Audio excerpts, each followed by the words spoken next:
Hello everyone. Workshop की class में start करने जा रहा हूँ। लास्ट क्लास में मैंने इंट्रोडक्शन दिया था वर्कशॉप का, क्या है वर्कशॉप। आज की क्लास में मैं आपको बताऊंगा इसमें हमें एक्चुअल मीनिंग वर्कशॉप का क्या है और क्या क्या चीज़ें जो है हमें इनिशिएट करनी है, क्या क्या चीज़ें हमें स्टार्ट करनी है जो हमारे लिए आगे प्रैक्टिकल में भी हेल्प करेंगी और थ्योरी एग्ज़ाम में भी एग्जाम हेल्प करेंगी। तो मैं अपनी स्क्रीन शेयर कर रहा हूँ, उसको ज़रा देख लीजिए। होपफुली आप लोग को स्क्रीन विजिबल हो रही होगी। इन केस ठीक है, चलिए। तो लास्ट क्लास में मैंने आपको बताया था वर्कशॉप के बारे में, उसका सिलेबस भी आपको बता दिया था। अब मैं इंट्रोडक्शन की बात करूंगा, तो बेसिकली लिखा क्या है उसको देख लीजिए।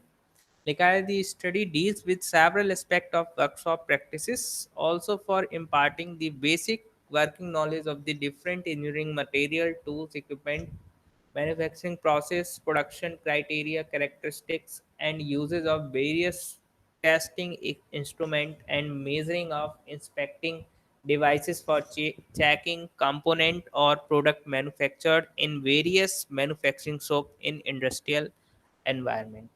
अब ये पूरा एक पैराग्राफ मैंने लिखा हुआ है यहाँ पे, इसमें आपको मैंने सारा अभी पढ़ के बताया। तो अगर आप प्रीवियस क्लास को रिकॉल करो तो इन दैट केस आप समझ पाएंगे कि मैंने जो जो चीज़ें यहाँ बताई हैं वो आप समझ पा रहे होंगे। जैसे लास्ट क्लास में मैंने बोला था कि वर्कशॉप में क्या होता है कि हम एक जनरल कॉन्सेप्ट, हमारे पास एक जनरल कॉन्सेप्ट होता है, बेसिक नॉलेज होती है या टेक्निकल नॉलेज होती है, जिसके बिहाफ पे हम डिफरेंट एप्लीकेशन को परफॉर्म कर सकते हैं या जनरल लाइफ में जो हमारे पास यूज़ करते हैं उसको हम अप्लाई कर सकते हैं bye using different processes.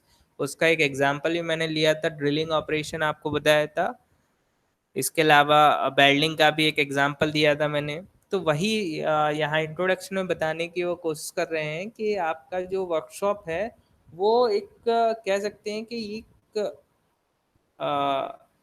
Study type की है जो डील करती है basic knowledge of different processes, जो आपको हेल्प करती हैं अलग अलग इंजीनियरिंग ऑपरेशन करने में, कौन कौन से इक्विपमेंट यूज़ करने हैं, कंपोनेंट को चेक करने में, प्रोडक्ट को मैन्युफैक्चर करने में, जो कि इंडस्ट्रियल एनवायरनमेंट के लिए नेसेसरी है। ठीक है, तो इन सब को हम यूज़ करते हैं इन केस ऑफ वर्कशॉप जब हम बात करते हैं। अगर फिर हमारे पास नेक्स्ट जो टर्म आ रहा है दैट इज मैन्युफैक्चरिंग इंजीनियरिंग।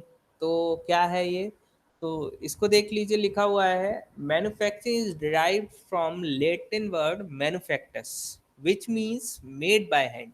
मतलब क्या है, अगर आप मैन्युफैक्चरिंग की बात करें तो लैटिन वर्ड में इसको एक्सप्लेन किया गया है कि जो चीज़ हम हाथ से बना पाए उसको हम बोलते हैं मैन्युफैक्टस या मैन्युफैक्चरिंग इंजीनियरिंग। अब वो हाथ के थ्रू हम चाहे तो उसको मैनुअली बना रहे हैं या फिर उसको बाय यूजिंग मशीन हम मैन्युफैक्चर कर रहे हैं। तो मैन्युफैक्चरिंग प्रोसेस को अगर हम बात करें तो कह सकते हैं कि बाय यूजिंग ऑपरेटर और machine we can produce a desired product by using raw material. अब नेक्स्ट लाइन में लिखा भी हुआ प्रेजेंट टाइम में it involve making product from raw material by using different manufacturing process. तो जितने मैन्युफैक्चरिंग प्रोसेस होते हैं उन सब का यूज करके रॉ मटेरियल से हम डिजायर्ड प्रोडक्ट को बना रहे हैं, दैट इज मैन्युफैक्चरिंग प्रोसेस या मैन्युफैक्चरिंग इंजीनियरिंग इसको हम बोलते हैं।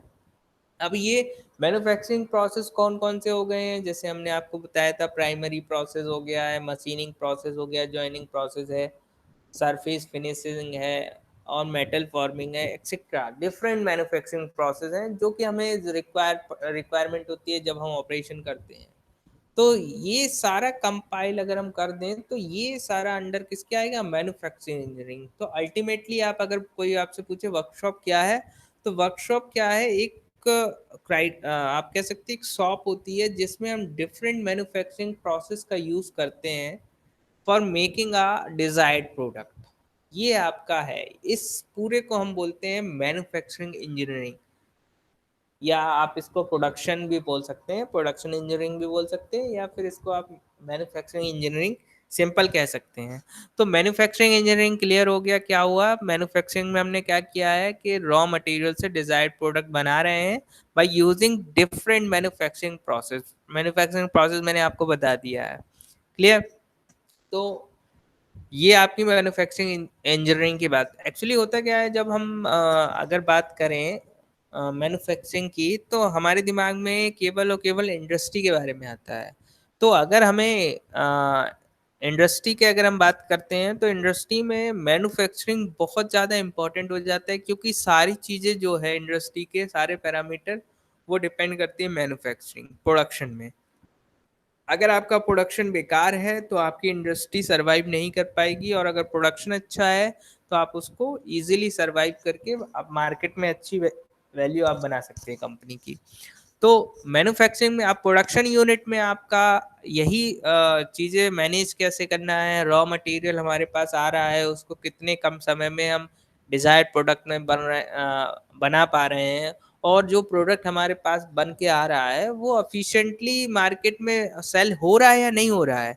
अगर वो सेल नहीं हो रहा है, उसमें डिफेक्ट वगैरह है, तो उसकी वजह से आपकी जो प्रोडक्ट है वो आप कम मार्केट में सरवाइव नहीं कर पाएगा। तो हमें ये देखना है, जब हम प्रोडक्ट बनाते हैं, रॉ मटेरियल से डिजायर्ड प्रोडक्ट बना रहे हैं, तो हमको ये ध्यान रखना है कि प्रोडक्ट हमारा जो बन रहा है वो डिफेक्ट फ्री हो। अगर उसमें डिफेक्ट्स होंगे तो आपका प्रोडक्ट जो है मार्केट में सेल नहीं होगा और वो रिजेक्ट हो जाएगा। तो इंडस्ट्री में ये बहुत इम्पोर्टेंट हो जाता है कि आपका जो प्रोडक्ट बन रहा है, जो ऑपरेटर प्रोडक्ट बना रहा है, वो आपका वेल एंड गुड हो। अगर अच्छा है तभी बिकेगा, ठीक है? कम आप कह सकते हैं कम रुपए में अच्छा प्रोडक्ट आपको अगर मिल रहा है, तो वो कंपनी ज़्यादा टाइम तक सरवाइव कर सकती है, और उसकी प्रोडक्शन यूनिट बढ़ती रहती है, क्लियर? अब क्लासिफिकेशन ऑफ मैन्युफैक्चरिंग प्रोसेस की अगर हम बात करें, भाई हमने आपसे बोला है कि रॉ मटेरियल से डिजायर्ड प्रोडक्ट हमें बनाना है, क्लियर? अब फॉर एग्जांपल आप ऐसे समझ सकते हैं कि हमारे पास क्या है, एक वुड का पीस पड़ा हुआ है, या आप कह सकते हैं एक ट्री है हमारे पास, मैंगो ट्री है। उस मैंगो ट्री से हमने एक वुड का पीस निकाल लिया है, और उस वुड के पीस से हमने क्या बनाना है, एक स्टूल बनाना है। आपने देखा होगा नॉर्मल घरों में वगैरह में, या चेयर बनानी है, या सोफा बनाना है, वट एवर जो भी आपको बनाना है। तो इन दैट केस आपने क्या किया, रॉ मटेरियल आपके पास क्या हो गया, वुड हो गया है, लकड़ी हो गई।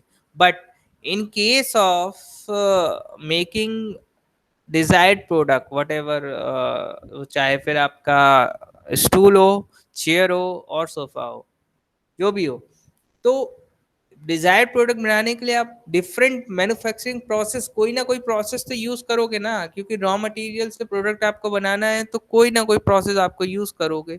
तो उसी प्रोसेस को हम बोलते हैं मैन्युफैक्चरिंग प्रोसेस। तो हमें यहाँ मशीन मेटल के ऊपर काम करना है, तो ऑन दैट बेसिस हम बोलेंगे कि मैन्युफैक्चरिंग प्रोसेस जो हमारे पास है वो हम 5 पार्ट में डिवाइड कर सकते हैं या क्लासिफाई कर सकते हैं, जिसमें नंबर 1 है आपका प्राइमरी शेपिंग प्रोसेस, सेकंड है आपका मशीनिंग प्रोसेस, थर्ड है आपका जॉइनिंग प्रोसेस, फोर्थ है surface finish process, and fifth one is the change in property. ये आपका 5 प्रोसेस होते हैं। अब हर एक प्रोसेस की अपनी इंपॉर्टेंस है, और ये प्रोसेस आपके जनरली यूज होते हैं जब हम रॉ मटेरियल से डिजायर्ड प्रोडक्ट बना रहे होते हैं। जरूरी नहीं है कि पांचों प्रोसेस उसमें कंज्यूम हो, कोई ज़रूरी नहीं है। हो सकता है प्राइमरी प्रोसेस से हमारा आधा प्रोडक्ट बन जाए, लेकिन उसके बाद ये फोर्थ नंबर का प्रोसेस इन सारे 3 मैन्युफैक्चरिंग प्रोसेस में कॉमन होता है। मतलब सरफेस फिनिश हमारा एक लास्ट ऑप्शन होता है या लास्ट प्रोसेस होता है, जो कि हर एक प्रोसेस में करना ही करना पड़ता है। आप उसको किसी प्रोसेस के थ्रू अगर मटेरियल प्रोडक्ट बना रहे हैं, उसमें सपोज हमने प्राइमरी शेपिंग प्रोसेस से बनाया है कोई प्रोडक्ट, तो उसमें हो सकता है 10 to 20% हमें सरफेस फिनिश प्रोसेस करना पड़े। मशीनिंग से बनाया है तो हो सकता है हमें उसमें ज़्यादा से ज़्यादा परसेंट सरफेस फिनिश करना पड़े, या जॉइनिंग से बनाया है तो मोर देन 60% हमें आपको सरफेस फिनिश करना पड़े।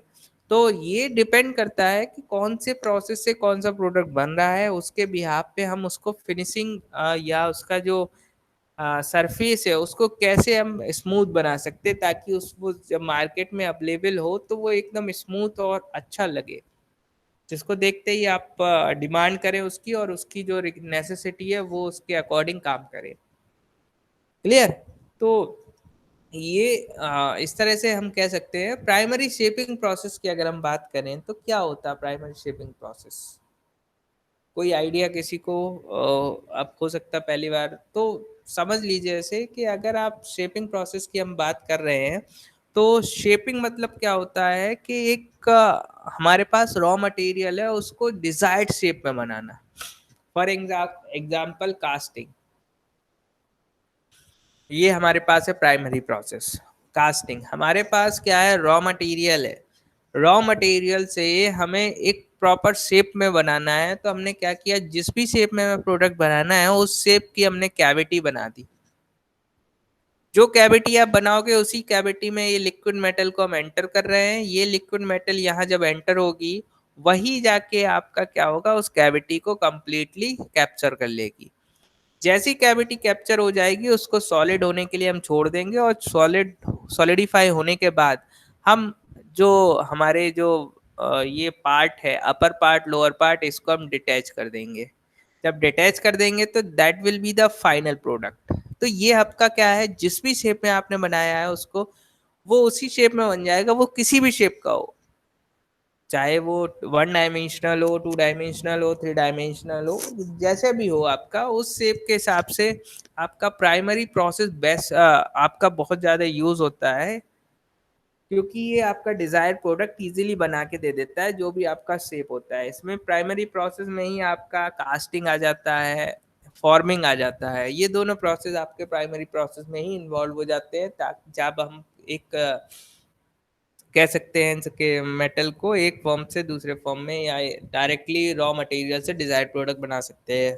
दूसरा एग्जांपल हम ऐसे ले सकते हो, आपने फोर्जिंग, फोर्जिंग का नाम सुना होगा, नहीं सुना है तो आप समझ लीजिए कि आप सपोज फोर्जिंग क्या होता है, मेटल को हमने क्या किया, रेड हॉट किया, रेड हॉट करने के बाद हैमर से उसको एक डिजायर्ड डायरेक्शन या डिजायर्ड शेप में हमने उसे कन्वर्ट कर दिया। आपने देखा होगा जो रोड पे, रोड किनारे आपने देखा होगा कई बार लोहे वगैरह का काम करते हैं बहुत से लोग, तो वो एक छोटी सी फर्नेस लगाए रहते हैं। उस फर्नेस में क्या किया है, जो भी आपका कास्ट आयरन या लोहे का आइटम है, उसको हम उसमें फर्नेस में वो रेड हॉट करते हैं। रेड हॉट करने के बाद उसको निकाल के जिस भी शेप में आप उनसे कहते हो कि ये बना दीजिए हमें, तो उस शेप का वो उसमें हैमरिंग करके उस शेप का आपको बना के तैयार कर देते हैं।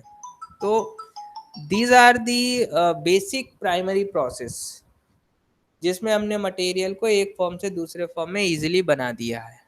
क्लियर? तो ये आप ऐसे समझ सकते हो कि भाई हमें चीजें बनानी है तो हम उसको कैसे बना सकते हैं सिंपल मैनर में, या किस तरह से हम उसको बना सकते हैं। तो ये सब चीजें यहाँ इन्वॉल्व होती हैं, जिसको हम प्राइमरी प्रोसेस के अंडर लाते हैं। आई थिंक क्लियर हो गया होगा। सेकंड है मशीनिंग ऑपरेशन। मशीनिंग प्रोसेस भी बोलते हैं इसको। तो मशीनिंग प्रोसेस क्या है, सिंपल आपको जो मशीनिंग पढ़ना है वो आपको यहाँ पे lathe machine workshop, central workshop होगी, वहाँ पे लेथ मशीन आपके रहेगी। तो उस लेथ मशीन को आपको समझना है। उसी का ही ये एक छोटा सा फिगर मैंने यहाँ बना के दिया है, तो समझ लीजिए क्या है मशीनिंग। बेसिकली क्या है, ओवरऑल बेसिक कॉन्सेप्ट क्या है, रॉ मटेरियल से डिजायर्ड प्रोडक्ट बनाना। क्लियर? अब रॉ मटेरियल से डिजायर्ड प्रोडक्ट बनाना है अगर हमें, तो हमें क्या करना पड़ेगा कि जो हमारे पास कोई मैन्युफैक्चरिंग प्रोसेस यूज करना पड़ेगा। तो अगर हम मशीनिंग प्रोसेस यूज करते हैं तो एक हमारे पास होता है टूल। ये जो आपको ब्लैक कलर का दिख रहा है, दैट इज टूल। तो ये टूल आपका ये वर्क पीस है, इस वर्क पीस को कट करता है।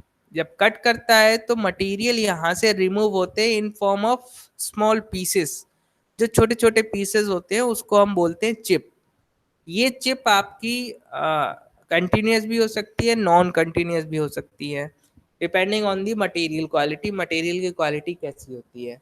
तो मशीनिंग प्रोसेस सिंपल क्या होता है, by using machine we convert और we convert raw material into a desired product। Raw material से डिजायर्ड प्रोडक्ट बना रहे हैं मशीनिंग ऑपरेशन के through, that is machining process. Clear? अब जो आपका मशीन टूल है या मशीन ऑपरेशन है वो आपकी अलग अलग हो सकती है, चाहे तो वो लेथ मशीन हो सकती है, शेपर मशीन हो सकती है, सीएनसी मशीन हो सकती है, स्लॉटर मशीन है, या फिर आपकी अनकन्वेंशनल मशीन भी हो सकती है।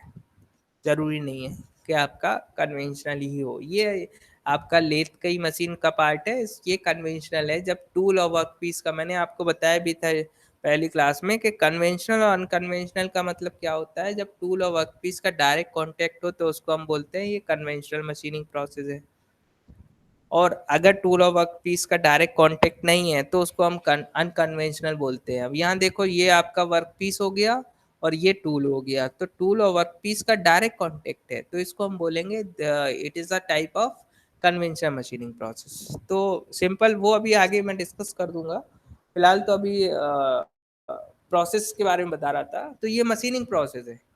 सेकंड आपका है ज्वाइनिंग प्रोसेस। अब ज्वाइनिंग प्रोसेस में आपका दो तरीके के मैंने बताए थे, एक रिविटिंग और एक वेल्डिंग। भाई मेटल के केस में बात कर रहे हो तो रिविटिंग और वेल्डिंग दो ही यूज होता है, बट वेल्डिंग आपका प्योरली परमानेंट ज्वाइंट देता है, बट रिविट आपका सेमी परमानेंट और परमानेंट दोनों देता है। क्लियर? तो इन केस ऑफ मेटल अगर हमें बहुत अच्छी स्ट्रेंथ चाहिए है तो हम क्या करते हैं कि रिबिट की जगह वेल्डिंग का यूज करते हैं। क्यों करते हैं? क्योंकि वेल्डिंग में हमारा प्रॉपर फ्यूज हो जाता है एक मटेरियल दूसरे मटेरियल के साथ, जबकि in case of rivet, rivet में आपका मटेरियल एक मटेरियल दूसरे में फ्यूज नहीं होता है, वो केवल अटैच होते हैं एक दूसरे से, कंप्लीटली एक दूसरे के साथ फास्टेंड हो जाते हैं। But in case of welding आपका हीट की वजह से, भाई वेल्डिंग में आपने देखा होगा कि हम हीट प्रोवाइड करते हैं एक्सटर्नल सोर्स से। जब हीट देंगे तो मेटल क्या होगा? मेल्ट होगा। मेल्ट होगा तो वो क्या होगा? एक दूसरे के साथ कंप्लीटली फ्यूज हो जाएगा। आफ्टर फ्यूजन क्या होगा? वो सॉलिडिफाई होगा, और सॉलिडिफाई होके वो एक हाई स्ट्रेंथ बॉन्ड क्रिएट करेगा इन बिटवीन दोज मेटल्स। जो दो टू मेटल्स आपको जोड़ना चाहते हैं उन दोनों मेटल्स के बीच में एक हाई स्ट्रेंथ का बॉन्ड प्रोड्यूस करेगा। वो बॉन्ड आपका इतनी स्ट्रेंथ देगा जो कि आपके रिक्वायरमेंट के अकॉर्डिंग होगा। जैसी आपकी रिक्वायरमेंट होगी, जिस भी ऑपरेशन में आपको रिक्वायर्ड होगी ज्वाइनिंग स्ट्रेंथ, उसके अकॉर्डिंग वो आपको वेल्डिंग हम परफॉर्म करेंगे। तो उसमें भी आपका कई तरह की वेल्डिंग्स होती हैं, जैसे हमने आपको बताया था गैस वेल्डिंग भी होती है, रेजिस्टेंस वेल्डिंग भी होती है, आर्क वेल्डिंग भी होती है, अनकन्वेंशनल वेल्डिंग भी होती है। तो ये सारे इन सारी वेल्डिंग्स का काम क्या होता है कि ये वेल्डिंग्स एक मटेरियल आपका मेटल को कंप्लीटली एक दूसरे के साथ फ्यूज कर देती है। जब कंप्लीटली फ्यूज कर देंगी तो आपकी बॉन्ड स्ट्रेंथ इंक्रीज होगी, ओवरऑल आप की जो ज्वाइनिंग मतलब दो मेटल कंप्लीटली एक थर्ड मेटल के फॉर्म में आपको प्रोड्यूस हो जाएंगे। तो रॉ मटेरियल से, रॉ मटेरियल आपके के पास क्या हो गया? जो प्रोडक्ट, जो मटेरियल, एक प्लेट हो गई, जैसे सपोज एक प्लेट आपकी कास्ट आयरन की हो गई, एक आपकी हो गई है स्टील की या माइल्ड स्टील की हो गई है। तो आप इन दोनों को ज्वाइन करना चाहते हैं, तो जब ये दोनों ज्वाइंट होंगे तो एट दी ज्वाइंट तीसरा मटेरियल जिसमें आपका कास्ट आयरन और माइल्ड स्टील का कंबाइंड फॉर्म आपका ज्वाइंट पे प्रोड्यूस होगा। क्लियर? तो ये आपका कहलाएगा कि ज्वाइनिंग प्रोसेस कैसे होता है। क्लियर? तो ये ज्वाइनिंग प्रोसेस के बारे में मैंने आपको क्लियरली बताया। नेक्स्ट है आपका सरफेस फिनिश। भाई सरफेस फिनिश मैंने बोला है ना, ये तीन ऑपरेशन करने के बाद बहुत जरूरी होता है। जैसे ये पहला फिगर आपको दिख रहा होगा, दैट इज ग्राइंडिंग व्हील। इस ग्राइंडिंग व्हील से हम क्या करते हैं, जैसे ये दिख रहा होगा आपको, इसकी सरफेस को फिनिश किया जा रहा है। दूसरा आपका ये स्प्रे पेंटिंग है। स्प्रे पेंटिंग आपने देखा ऑटोमोबाइल इंडस्ट्री में, कार वगैरह पे डेंट वगैरह आ जाता है, स्क्रैच आ जाता है, तो उसको रिमूव करने के लिए उस पे हम स्प्रे पेंट करते हैं। ये पेंट होता है जो स्प्रे करते हैं, तो वो उसका डेंट को भी छुपा देता है और उसकी फिनिशिंग को भी इंक्रीज कर देता है। तो छोटे मोटे स्क्रैच ऑटोमेटिक उसमें क्या हो जाते हैं, डिटैच रिमूव हो जाते हैं, आपके उसके पीछे हाइड हो जाते हैं। तो हम कह सकते हैं सरफेस फिनिश बहुत इंपॉर्टेंट प्रोसेस होता है जो कि मैन्युफैक्चरिंग इंजीनियरिंग के लिए बहुत कंपलसरी है। अगर ये प्रोसेस यूज नहीं करेंगे तो आपके मोस्टली प्रोडक्ट क्या होंगे, वो अच्छे मतलब गुड लुकिंग नहीं होंगे। जब गुड लुकिंग नहीं होंगे तो मार्केट में फिर आपके उनकी सेल होने के चांसेस कम रहेंगे। सपोज अब आप ये मान के चलिए कि अगर ये हम ऑटोमोबाइल पे ये पेंट जो कलर डिफरेंट कलर के आपके पास कार वगैरह आती हैं, अगर हम उन पे पेंट ही ना करें, इस उसकी फिनिशिंग ही ना करें, तो आप क्या रफ मॉडल आप खरीदेंगे? आप चूज क्या करते हैं? उसकी बाहर की सरफेस देख के, उसके इंटरनल फीचर्स देख के। तो मेनली हमारा जो फर्स्ट नंबर पे फोकस जाता है उसकी लुकिंग। अगर लुकिंग अच्छी नहीं होगी, उसका आउटर अच्छा नहीं लगेगा, अगर आपको इंटीरियर तो बात की बात है, पहले उसका आउटर देखने में गाड़ी अच्छी नहीं लगेगी, उसकी फिनिशिंग अच्छी नहीं होगी, तो इन दैट केस आप उसको सिलेक्ट नहीं करेंगे। ठीक है, तो सरफेस फिनिश बहुत इंपॉर्टेंट हो जाता है किसी भी मैनर में। अगर हमें मशीनिंग ऑपरेशन भी करना है तो उसके बाद भी जो रफनेस आती है मटेरियल के ऊपर, भाई जैसे हमने सपोज हमने वेल्डिंग की है, अब वेल्डिंग करने के बाद आपने देखा होगा सरफेस रफ हो जाती है बहुत ज़्यादा, तो उसकी वजह से आपका प्रोडक्ट क्या हो जाता है, डल दिखता है। तो इन दैट केस हमने जहाँ वेल्डिंग की है उस वेल्डिंग के ऊपर हम क्या कर देंगे, फिनिशिंग कर देंगे। फिनिशिंग के कैसे, ग्राइंडिंग व्हील के हेल्प से हमने उसको क्या कर दिया है, एब्रेसिव पार्टिकल्स लगा के आपका उस सरफेस को स्मूथ कर दिया। जब स्मूथ कर देंगे तो आपका ओवरऑल प्रोडक्ट क्या है, अच्छा लगने लगेगा और आपका प्रोडक्ट की फिनिशिंग इंक्रीज हो जाएगी। तो ये आपके मेन प्रोसेस हो गए मैन्युफैक्चरिंग प्रोसेस, जो मैंने आपको बताया, जिसमें पहला प्राइमरी प्रोसेस हो गया, दूसरा आपका मशीनिंग हो गया, तीसरा जॉइनिंग प्रोसेस हो गया, और फोर्थ है आपका सरफेस फिनिशिंग प्रोसेस। क्लियर? अब लास्ट वाला जो है, लास्ट वाला मैंने डिस्कस नहीं किया। आपको बता दे रहा हूँ, लास्ट में देखो, जैसे मैंने आपको बोला था ये चेंज इन दी प्रॉपर्टी, क्या बोला था, चेंज इन दी प्रॉपर्टी। तो चेंज इन दी प्रॉपर्टी का क्या मतलब है भाई? इसका ये हमने लिखा हुआ है, तो इसका भाई क्या यूज है? तो ऐसे समझ सकते हैं, आप एक एग्जांपल ले लीजिए। आपने देखा होगा जो ब्रिक वगैरह, ईंट वगैरह, कंस्ट्रक्शन जब बिल्डिंग बनती है तो ईंट वगैरह लगती है उसमें। तो ईंट का कंस्ट्रक्शन आप लोगों ने देखा होगा कई जगह, बड़े बड़े उस पे फर्नेस लगी होती है। उस फर्नेस में हम क्या करते हैं, क्ले से ईंट बनाते हैं और फिर उसको रेड हॉट करते हैं, या एक पर्टिकुलर टेम्परेचर पे रखते हैं पर्टिकुलर टाइम पीरियड के लिए। तो क्या है ये चेंज इन दी प्रॉपर्टी? क्यों, मतलब वहां पे हम उससे रिलेट क्यों कर रहे हैं, समझिए क्यों कर रहे हैं। सपोज हम ब्रिक की बात कर रहे हैं अभी अभी, तो ब्रिक क्या है, आपने क्या किया, नॉर्मल क्ले लिया, क्ले को हमने एक प्रॉपर शेप में बनाया, उस शेप में बनाने के बाद उसको हीट मतलब एक नॉर्मल सनलाइट में उसको हमने रख दिया ताकि वो सॉलिड हो जाए। जैसी क्ले सॉलिड होती है उसको उठा के हम फर्नेस में रख देते हैं। अब फर्नेस में एक पर्टिकुलर टेम्परेचर होगा, उस टेम्परेचर पे हमने पर्टिकुलर टाइम पीरियड के लिए रख दिया, सपोज 24 आवर्स और 10 आवर्स और 15 आवर्स, वट एवर जो भी हमें रिक्वायरमेंट है। ठीक है, तो आप देखेंगे जैसे ही उस फर्नेस में रखेंगे और उस पर्टिकुलर टाइम पीरियड के बाद और पर्टिकुलर टेम्परेचर पे आप क्या देखेंगे कि जो ब्रिक है उसका प्रॉपर्टी, इंटरनल प्रॉपर्टी चेंज हो जाएंगी, फिजिकल भी और इंटरनल दोनों प्रॉपर्टी उसकी चेंज हो जाएंगी। कैसे, आपने देखा होगा कि इनिशियली जो क्ले होगा, क्ले की ईंट जो बनती है उसका कलर आपने देखा होगा, और आफ्टर जब आप फर्नेस में रख रहे हैं, फर्नेस में रखने के बाद उसको निकालते हैं तो आपने देखा होगा उसका कलर क्या हो जाता है, रेडिश टाइप का हो जाता है। अगर बहुत ज्यादा हीट हो जाती है तो कई कई ब्लैक स्पॉट या ऑरेंज कलर भी उस पे आ जाता है। तो ये क्या है, उसकी फिजिकल प्रॉपर्टी चेंज हो रही है, चेंज इन दी प्रॉपर्टी हो रही है भाई। अब ऐसे समझ सकते हैं आप, अब जो अगर क्ले वाली ईंट जो हमने बनाई है जिसको फर्नेस में नहीं रखा है, उसकी स्ट्रेंथ अगर हम बात करें तो नॉर्मल आप उसको स्ट्रेंथ मेजर करेंगे, और जो हमने फर्नेस में रख के ईंट प्रोड्यूस की है उसकी अगर हम फर्नेस की उसका की बात करेंगे, अगर ब्रिक की, तो आप देखेंगे दोनों में बहुत ज्यादा डिफरेंस होगा। दोनों की स्ट्रेंथ बहुत ज़्यादा डिफरेंस होगा दोनों की स्ट्रेंथ में। जो फर्नेस वाली ईंट होगी वो ज़्यादा से ज़्यादा हाई स्ट्रेंथ सस्टेन कर सकता है, जबकि जो नॉर्मल आपका ब्रिक है विदाउट फर्नेस, जो आपने उसको सॉलिडिफाई किया है, उसकी स्ट्रेंथ में बहुत कम आप कह सकते हैं सस्टेन कर सकता है वो स्ट्रेन। तो कहने का मतलब यहाँ ये है कि आपकी जब मटेरियल है, कुछ मटेरियल ऐसे होते हैं जिसकी प्रॉपर्टी हमें इंटरनल प्रॉपर्टी चेंज करनी होती है मटेरियल को एक फॉर्म से दूसरे फॉर्म बनाने के लिए, या उसके इंटरनल स्ट्रक्चर चेंज करने के लिए, तो उसको हम बोलते हैं चेंज इन दी प्रॉपर्टी।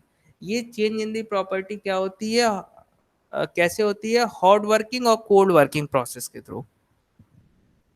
ठीक है, हॉट वर्किंग और कोल्ड वर्किंग दो डिफरेंट प्रोसेस होते हैं जिसके बिहाफ पे हम क्या करते हैं, मेटल की इंटरनल प्रॉपर्टीज या उसकी जो ओवरऑल प्रॉपर्टी है उसको चेंज करते हैं ताकि वो डिजायर्ड एप्लीकेशन के लिए यूज हो सके, जो कि हमें रिक्वायर्ड होती है हर एक ऑपरेशन के लिए या हर एक प्रोजेक्ट के लिए अलग अलग मटेरियल की प्रॉपर्टी रिक्वायर्ड होती है। तो एज पर प्रोजेक्ट रिक्वायरमेंट और ऑपरेशनल नीड हम क्या करते हैं, प्रोडक्ट को या मेटल को उसकी प्रॉपर्टी के साथ चेंज करते हैं, तो इसको हम बोलते हैं चेंज इन द प्रॉपर्टी। अब हॉट वर्किंग कोल्ड वर्किंग क्या होता है, तो वो मैं आगे आपको जब पूरा डिटेल में पढ़ाऊंगा तब क्लियरली डिस्कस कर दूंगा। ठीक है, तो आई थिंक आज की क्लास यहीं तक रखता हूँ मैं, और समझ में आ गया होगा सबको। नहीं आया होगा तो आप मुझको मेल कर दीजिएगा, तो मैं उसमें जो भी डाउट है या नेक्स्ट क्लास में उसको देख लूँगा। Thank you everyone.